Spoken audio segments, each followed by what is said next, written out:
So good morning. If we could all take our seats, we'll get this very exciting program kicked off. My name is Dr. Alan Lumsden. I am the medical director for the Houston Methodist DeBakey Heart and Vascular Center and the chairman of CV Surgery. So I'm a surgeon. When I leave here, I got a big operation to do. I can tell you, that's frightening. This is terrifying. And this is not the usual audience that I'm kind of looking out on, so I was wondering, make sure that the colors of the Heart Center logo matches the colors of my scrubs. I'm trying to make sure that my P's and Q's are in order. So it's not very unusual for us to be standing up in front of an audience of women. That's terrifying enough. A lot of Italian women, that is positively terrifying. So bear with me, first of all, as there are some mandatory disclosures that we have to read because this is certified for what we call continuing medical education. And so, first of all, let me welcome you both, or everyone here, on behalf of Houston Methodist Hospital and the Business and Professional Women's Association here at Houston.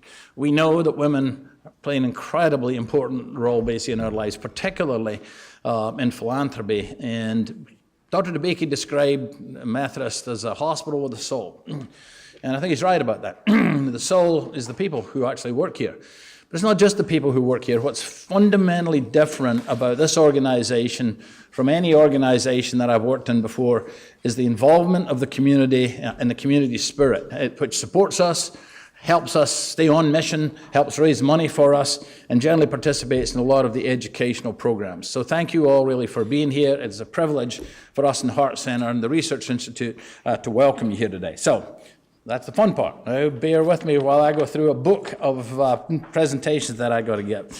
So in accordance with the policies of Houston Methodist and the Accreditation Council for Continuing Medical Education, the Office of Continuing Medical Education is committed to the practice of disclosure by anyone who has the potential to influence content. For your reference, the disclosure of financial and other relationships are included in the activity materials. Any organization or companies that provided educational grants or other support for this activity are also acknowledged in the activity material. If at any time during this activity you feel that there's been commercial or promotional bias, bring it to our immediate attention, and please answer the questions at the end of the meeting about balance and objectivity in the CME activity evaluation. Thank you. The presentations, this entire meeting is supported by our DICET team. You see members of them here. That stands for the DeBakey Institute for Cardiovascular Education and Training. And as part of that, this is going to be a live cast. It will go out on live stream, Facebook Live, and YouTube Live. It will all be recorded and edited and posted basically on our website for you to peruse and to share with your friends a little bit later. We do need to acknowledge many of the exhibitors. Basically, many of these meetings could not be done without the financial support from the exhibitors. So I'd like to acknowledge Amgen, Cheezel, Close the Gap, the Desert Gallery, Human End, Life Length, and the National Federation of Business and Professional Women's Club. Please visit the tables during the breaks. We'd also like to acknowledge the following companies for providing support. That's Boston Scientific and Paul Kibsgaard. Poll everywhere. You are going to have an opportunity to actually ask questions, and there'll be a bunch of many slides which will show you how to use that. It's called the Poll Everywhere app, and you'll be able to send in questions for the lecturers. Special guests, if you're wearing a wristband, please go to the boardroom next door at lunchtime. No wristband, I know, but that's okay. I'm going to be operating. So it's my pleasure, actually, at this point. I've looked through the program, and I really need to thank Joan Cook and Carla Kurmeyer for putting this together. You really have a star-studded cast of people from in and around our Heart and Vascular Center, but there's no surgeons on it. And so that's probably why you invited me to speak. But the whole point of this is you really don't want to get in the hands of somebody like me. Getting in the hands of somebody like me really represents failure of the cardiovascular community.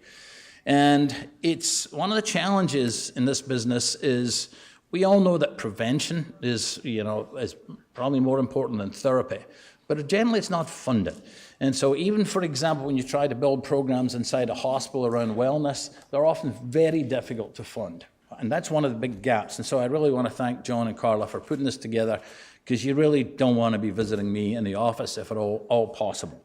And so there's some really great presentations from our, as I say, many of the leaders in the Heart and Vascular Centre. And I want to point out actually one this afternoon on nature and health. A good friend of mine, Cynthia Pickett-Stevenson, is very interested. She runs a charity with Laura Bush it's called Texan by Nature, and it's about the importance of wild spaces and natural beauty.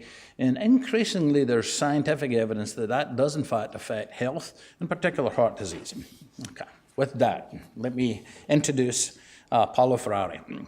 Paolo is the wife of Dr. Mauro Ferrari, and Paolo basically leads the Research Institute and has done just a tremendous job. This building really wasn't even conceived of 10 years ago, and yet now it is replete with leading scientists from around the world, and you're going to hear from Dr. Cook is preeminent in the field of cardiovascular biology. Paolo and Mauro met in high school in Udine, Italy, and each one found and pursued their own unlikely way out of the narrow confines of their small town. And I can kind of identify from that. Anybody know where I'm from? Scotland. Scotland via Atlanta. I was in Atlanta for many years, so I have a Scottish accent with a southern drawl, and I always say, I have no idea. Now that I've been in Texas for 10 years, I'm virtually undecipherable sometimes. So I certainly identify with their journey. And, you know, it's one of the things that I often say is that we as immigrants feel incredibly blessed to be able to come to the United States and be given the kind of opportunities that, frankly, wouldn't happen in any other country in the world, including the UK and including Italy. And so that's one of the strengths of this country is the ability for people like us to become and be allowed to succeed based upon our merit. So thank you all for allowing that to happen. So basically, they found their way out of this little town and ended up on the opposite coast of the United States. Paula dreamed of becoming an international civil servant at the United Nations, and she moved to New York City on a Fulbright scholarship. Very impressive. And obtained a Master in International Affairs from Columbia University. She became an officer at the United Nations, and after working at UNICEF, she held the position of Assistant to the Undersecretary General for Public Information. And eventually she moved to Berkeley. That's where fate changed your life, as a PhD student in political science, and reconnected with the very fortunate Dr. Mauro Ferrari. And after the passing of Dr. Ferrari's first wife, she fell in love with the three little Ferraris, can I certainly understand that, and went later with the big Ferrari, I think that's Mauro, and abandoned her studies and international career. Within 1 year, Paolo went from 0 to 5 children. You are a saint. And after marrying Dr. Ferrari, adopting his 3 children, gave birth to twins of her own, Ilaria and Frederica. At 22, Paula was elected the youngest councilwoman in her town of 100,000 people and was re-elected 5 years later. She has always been very active in a variety of social causes, focusing in particular on women and children. She founded several non-profit ventures. The one she's most proud of is the Academy, I'm going to get this wrong, Academy of Cagliato of the Nanosciences, and Nanopiccola, I think that means children, an academy for children aged 4 to 18. That's really been the inspiration for Methodist Nano Days and Science Days, which has been done here, and it's been extremely successful.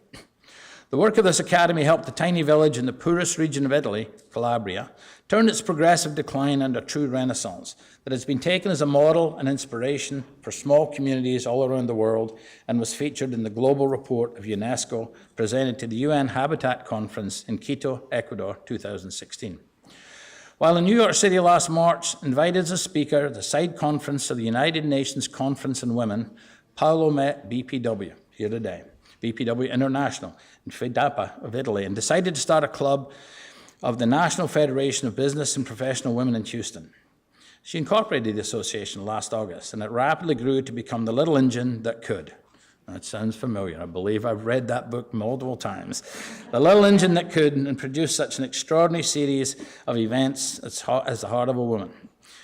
I looked up Heart of a Woman this morning and noticed that was the title of a book by Angelo, got her name wrong, the great singer, Maya Angelou. And it was very interesting. She wrote that book as an autobiography about her life, and it took right up to the point where her children left the house. And she thought she was about to discover new freedoms, basically, in her life. Little did she know, that I think it never ends, basically, when you have as much capability as you and she actually have.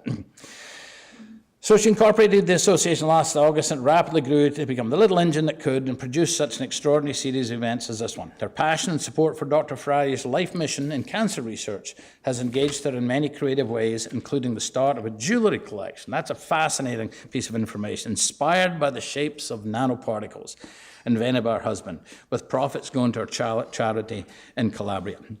So really, on behalf of everybody here at Methodist Hospital, and particularly the Heart and Vascular Centre, what I do want you to do is when you're at the break, go right out to the window and look to your left. That new tower is going to be the new home. 60% of that building is going to be Heart and Vascular. So the operating room I'm going to leave here to go in, we've been operating in, it's been running since October 1968. Dr. DeBakey's essence is infused into those walls. And this is about to change. And I think that this tower here for the Research Institute and what you see here is the essence basically of what has been created here at Methodist Hospital. So it's a real privilege for us to host you here today, tell your colleagues about what's happening at Methodist Hospital. Paulo, I want to bring you up and basically let you take over the meeting. Again, thank you.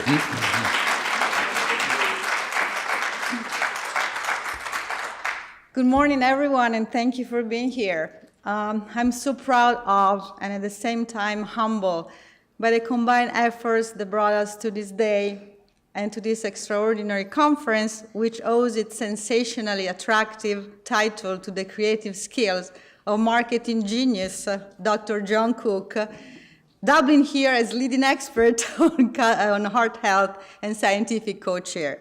Thank you, Dr. Cook and Dr. Carla Kurlmeyer, for your leadership in this effort, to Mariana Smith and all the Methodist enablers of this initiative.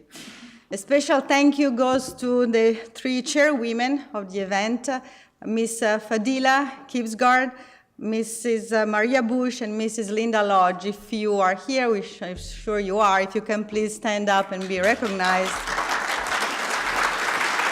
Thank you. You did an outstanding job. Thank you so very much. With his kind words of introduction, Dr. Lumsden introduced also the organization that I am privileged to lead in Houston, whose member in the audience I recognize, salute, and thank you. You will hear more and more eloquently about the National Federation of Business and Professional Women Clubs and BPW International from Liz Benham, who is its national leader and past international president. We are honored to have her here today, later for the panel. BPW's mission is to develop the professional, business, and leadership potential of women on all levels through advocacy, mentoring, networking, skill building, and economic empowerment programs and projects around the world. BPW counts 33,000 members in 90 countries. FIDAPA Italy, here represented by a delegation from Rome, led by the past national president, Pia Petrucci, and the president of the Roman Club, Bettina Giordani, counts 11,000 of those 33,000. Can you please stand up and be recognized, delegates from Rome? All the delegates from Rome, all the delegates, you're only 10 of you. If you can all stand up, please. Yeah, you made a long trip to get here.